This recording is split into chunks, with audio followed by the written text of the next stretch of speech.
Halo, berjumpa lagi dengan saya Syam dalam kesempatan kali ini di Fundamental in 60 Second. Untuk yang pertama kita punya dari CNY yaitu Manufacturing PMI dan diprediksi akan menguat untuk rilisnya di kali ini. Dan pada hari Selasa tanggal 1 Juli kita punya data dari Australia yaitu dari RBA atau Reserve Bank of Australia dan ini adalah data untuk suku bunga. Diprediksi untuk suku bunganya akan naik sekitaran 15 basis poin. Ini bisa menguatkan mata uang dolar Australia dalam skala yang cukup besar. Masih di hari Selasa malam tanggal 1 Agustus tahun 2023 kita punya data dari Amerika yaitu ISM Manufacturing PMI dan data ini diprediksi akan sedikit mengalami kenaikan dibandingkan dengan sebelumnya. Ini bisa menguatkan mata uang dolar Amerika walaupun dalam skala yang masih cukup terbatas. Dan masih di jam yang sama dari Amerika kita punya jobs opening dan ini diprediksi akan sedikit mengalami penurunan. Ini sebenarnya memberikan sentimen yang negatif tapi tidak akan terlalu signifikan untuk dolar Amerika. Next, pada hari Rabu kita punya data dari New Zealand yaitu employment change yang dirilisnya itu quarter per quarter.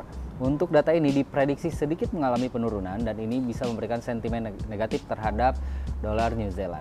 Pada hari Rabu malam kita punya data utama dari Amerika yaitu Automatic Data Processing atau yang biasa kita kenal dengan ADP dan diprediksi untuk ADP kali ini akan mengalami penurunan angka yang cukup besar dibanding dengan periode sebelumnya.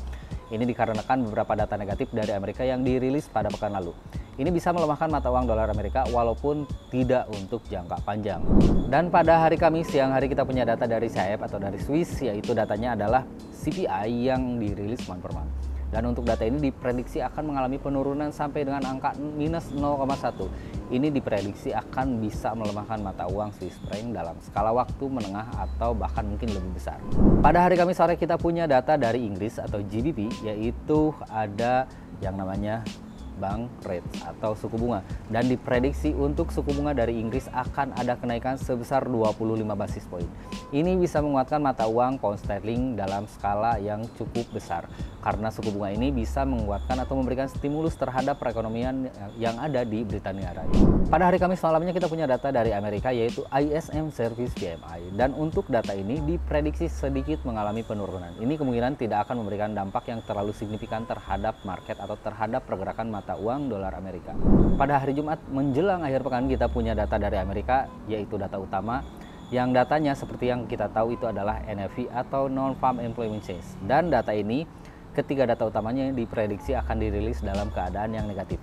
Average hourly earnings-nya pun akan diprediksi stagnan dan untuk employment change-nya juga akan diprediksi menurun. Termasuk untuk NFP-nya sendiri itu diprediksi akan mengalami penurunan angka dibanding dengan bulan yang lalu. Ini bisa memberikan dampak negatif terhadap pergerakan dolar Amerika dalam skala waktu menengah atau bahkan mungkin lebih besar.